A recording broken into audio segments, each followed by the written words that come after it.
Renungan Pagi Menjadi Putra dan Putri Allah oleh Ellen G. White, 16 Maret 2021. Mari kita berdoa.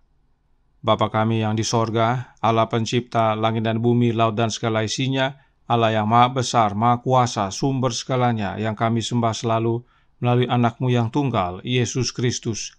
Terpujilah Yesus, anak Allah yang maha tinggi, yang adalah satu-satunya jalan dan kebenaran dan hidup bagi kami. Pada pagi hari ini kami bersyukur boleh bangun dan berbakti dan sebagaimana membaca dan mendengarkan nasihat firman-Mu. Kiranya ini menjadi perubahan dalam hidup kami, agar selalu terhubung kepada Yesus.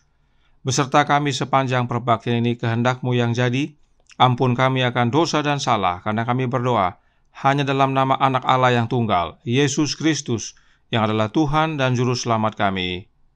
Amin. Renungan hari ini akan dibacakan oleh Ibu Yvonne Ayorbaba. Silahkan Ibu Yvonne. Terima kasih. Bacaan renungan pagi kita hari ini, tanggal 16 Maret 2021, berjudul Kelemah Lembutan. Mazmur 25 ayat 9. Ia membimbing orang-orang yang rendah hati menurut hukum, dan ia mengajarkan jalannya kepada orang-orang yang rendah hati. Engkau harus mempelajari pelajaran penting tentang apakah artinya menjadi seorang manusia di dalam pemandangan Allah, yaitu menjadi seperti Yesus, lemah lembut dan rendah hati, menjaga kepentingan orang lain lebih suci daripada engkau menjaga kepentingan sendiri. Itu harus dijalankan dalam hidupmu dan kebiasaanmu setiap hari, menunjukkan bahwa engkau bukannya anak nakal atau seorang pelajar bodoh di dalam sekolah Kristus. Egoisme tidak terdapat di dalam hati di mana Kristus berdiam. Kalau disayangi, itu akan mengeluarkan segala sesuatu yang di sampingnya. Akan dibawanya engkau mengikuti kecenderungan hati, ganti kewajiban, menjadikan diri pokok pikiran, dan memuaskan serta memanjakan dirimu, ganti berusaha menjadi suatu berkat bagi orang lain. Keperluanmu, kesenangan hatimu akan mendahului segala apapun. Kebahagiaan yang benar haruslah didapat bukan dalam pemanjaan diri dan usaha menyenangkan diri, melainkan dalam belajar dari Kristus. Barang siapa yang percaya kepada hikmat mereka sendiri dan mengikuti jalan-jalannya sendiri, hidup dengan bersungut-sungut pada tiap-tiap langkah karena beban yang diikat oleh kekikiran atas mereka itu adalah begitu berat. Yesus mengasihi orang-orang muda dan ia rindu supaya mereka memiliki perdamaian yang hanya ia saja dapat karuniakan. Ia menyuruh mereka supaya belajar kepadanya kelemah lembutan dan kerendahan hati. Anugerah yang indah ini jarang sekali tampak dalam orang-orang muda zaman sekarang ini, meskipun dalam orang-orang yang mengaku dirinya Kristen. Jalan-jalan mereka sendiri tampak benar dalam pemandangannya. Dalam menerima nama Kristus, mereka tidak menerima tabiatnya. Oleh sebab itu mereka tidak mengetahui sedikit pun tentang kesukaan dan perdamaian yang akan didapat dalam pekerjaannya.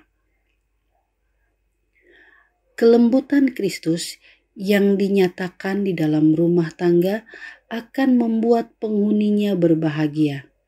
Itu tidak menghasut perbantahan, tidak memberikan kembali jawaban yang marah, melainkan meneduhkan tingkah laku yang menjengkelkan dan memancarkan kelemah lembutan yang dirasakan oleh semua di dalam lingkungan yang dibahagiakannya. di mana saja disayangi, dijadikannya keluarga-keluarga dunia ini menjadi satu bagian dari keluarga yang besar di surga. Terima kasih. Terima kasih atas penata layanan Ibu Ivon. Tuhan Yesus memberkati. Selamat pagi saudaraku dalam Tuhan. Kemarin kita sudah belajar tentang karakter Yesus, yaitu kerendahan hati. Hari ini kita belajar karakter Yesus yang berikutnya, yaitu kelemah lembutan. Roh Nubuat berkata dalam Christian Education halaman 100 paragraf 2 yang berbunyi, mereka perlu mempelajari kelemah lembutan dan kerendahan hati di sekolah Kristus, agar mereka dapat menjunjung tinggi apa yang menurut surga sangat baik. Di sekolah Kristus kita mempelajari kelemah lembutan, sebab gurunya lemah lembut. Itu sebabnya, sebagaimana renungan hari ini menyatakan, sang guru menyuruh orang-orang muda supaya belajar kelemah lembutan dan kerendahan hati kepadanya. Tetapi hal ini bukan hanya bagi orang-orang muda, namun bagi kita semua juga.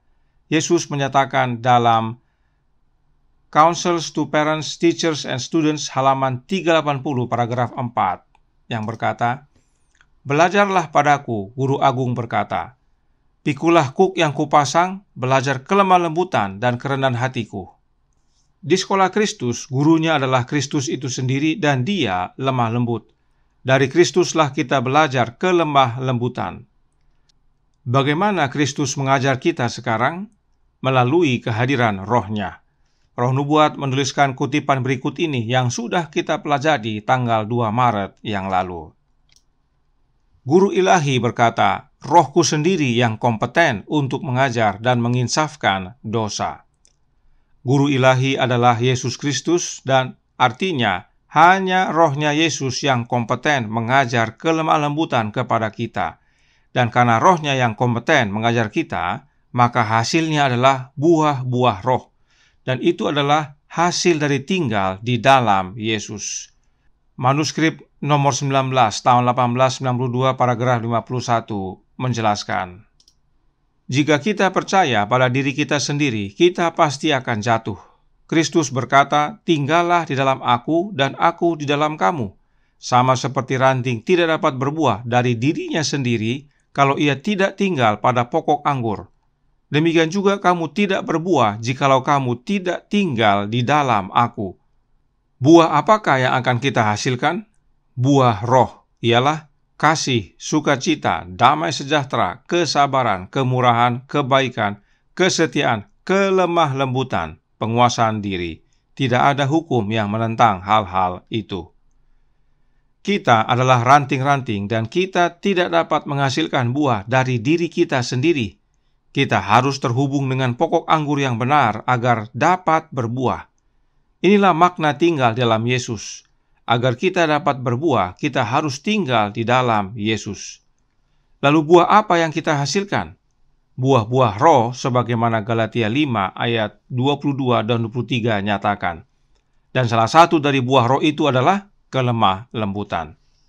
Karenanya penting sekali bagi kita untuk memahami makna perumpamaan pokok anggur yang benar ini. Jika kita tidak terhubung dengan Kristus, kita mati. Namun jika kita terhubung dengan Yesus, maka kita hidup. Sebab dari Yesuslah keluar roh yang menghidupkan itu, layaknya sari getah pokok anggur kepada ranting-rantingnya. Dan melalui kehadiran roh Yesus, kita berbuahkan buah-buah roh. Dengan memahami perumpamaan pokok anggur, kita akan melihat dengan jelas bahwa Roh Kudus atau penghibur itu bukan orang lain, tetapi Yesus itu sendiri, yaitu Roh-Nya Yesus. Ini fondasi dasar kebenaran untuk bersekolah di sekolah Kristus. Guru kita bukan Allah Roh, tetapi Roh Kristus. Sebab guru kita adalah Kristus dan Roh-Nya yang kompeten mengajar kita. Jelas sekali. Berikutnya, dalam Mind, Character, and Personality Volume 2 halaman 522 paragraf 1 yang menyatakan, semangat kebencian dan balas dendam berasal dari setan dan hanya dapat membawa kejahatan kepada orang yang menghargainya. Kerendahan hati, kelemah lembutan yang merupakan buah dari tinggal di dalam Kristus adalah rahasia berkat yang sejati. Kelemah lembutan adalah buah dari tinggalnya Yesus dalam hati kita. Bagaimana caranya? Melalui kehadiran Roh-Nya yang kudus, Roh Kristus. Selanjutnya, Testimonies for the Church volume 5 halaman 568 paragraf 1 yang menyatakan, Anda membutuhkan Roh Yesus. Anda harus belajar kelemah lembutan dan kerendahan hati di sekolah Kristus. Berulang-ulang yang ditekankan adalah pentingnya tinggal dalam Kristus, dan itu dengan cara menerima Roh-Nya Yesus terus-menerus. Apakah Roh-Nya Yesus adalah Roh yang kudus? Oh, sudah pasti. Sebab Yesus adalah anak Allah yang kudus, maka Roh-Nya Yesus adalah Roh yang kudus. Satu lagi, dalam From the Heart halaman 188 paragraf 3 yang berbunyi, kelemah lembutan adalah buah roh dan bukti bahwa kita adalah ranting dari Allah yang hidup. Tinggalnya kehadiran kelemah lembutan adalah bukti yang tidak salah lagi bahwa kita adalah ranting dari pokok anggur yang benar dan menghasilkan banyak buah. Siapakah pokok anggur yang benar? Yesus Kristus. Kehadiran kelemah lembutan dalam hidup kita adalah bukti yang tidak salah lagi bahwa kita terhubung dengan Yesus Kristus, tinggal di dalam Kristus. Dan tinggal dalam Kristus adalah dengan menerima kehadiran Roh-Nya Yesus terus-menerus, layaknya ranting menerima sari getah dari pokok anggur. Pelajari kebenaran ini, saudaraku dalam Tuhan. Penting sekali, karena akan nyata penghibur itu bukan orang lain, tetapi Yesus itu sendiri melalui kehadiran Roh-Nya yang kudus, yang adalah sari getah pokok anggur tersebut. Kembali, Roh-Nya Yesus inilah yang kita butuhkan untuk sekolah di sekolah Kristus dan menjadi lemah lembut. Mengapa penting sekali kelemah lembutan ini? Roh-Nya White menutup dengan menyatakan dalam Membina Keluarga Bahagia, halaman 361 paragraf 4. Mereka akan belajar tentang Yesus yang lemah lembut dan rendah hati, serta memupuk kelembutan hati seperti Kristus. Sudah pasti mereka menutup pintu bagi segala macam penggodaan yang tidak terhitung banyaknya itu. Inilah pentingnya belajar di sekolah Kristus. Belajar dari Yesus tentang kelemah lembutannya. Dengan menerima kehadiran Roh-Nya, maka kita akan berbuahkan kelemah lembutan yang akan menutup pintu kepada begitu banyak penggodaan. Karenanya, berulang-ulang Alkitab dan Roh Nubuat menyatakan bahwa kebutuhan terbesar kita adalah Yesus Kristus, dan Dia hadir melalui Roh-Nya yang kudus. Oleh iman tinggal di dalam hati kita. Tuhan memberkati. Saya bawa dalam nama Yesus. Amin. Mari kita berdoa. Bapa kami yang di sorga, Allah pencipta langit dan bumi, laut dan segala isinya, Allah yang maha besar, maha kuasa, sumber segalanya, yang kami sembah selalu melalui anak-Mu yang tunggal, Yesus Kristus. Terima kasih atas kebenaran indah pagi hari ini yang menyatakan tentang karakter Yesus yang berikutnya, yaitu kelemah lembutan. Penting bagi kami menerima dan memiliki kelemah lembutan agar menutup pintu kepada begitu banyak penggodaan.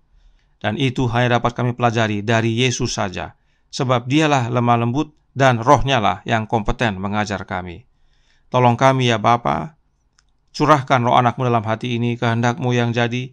Ampun kami akan dosa dan salah, karena kami berdoa hanya dalam nama anak Allah yang tunggal, Yesus Kristus, yang adalah Tuhan dan Juru Selamat kami. Amin.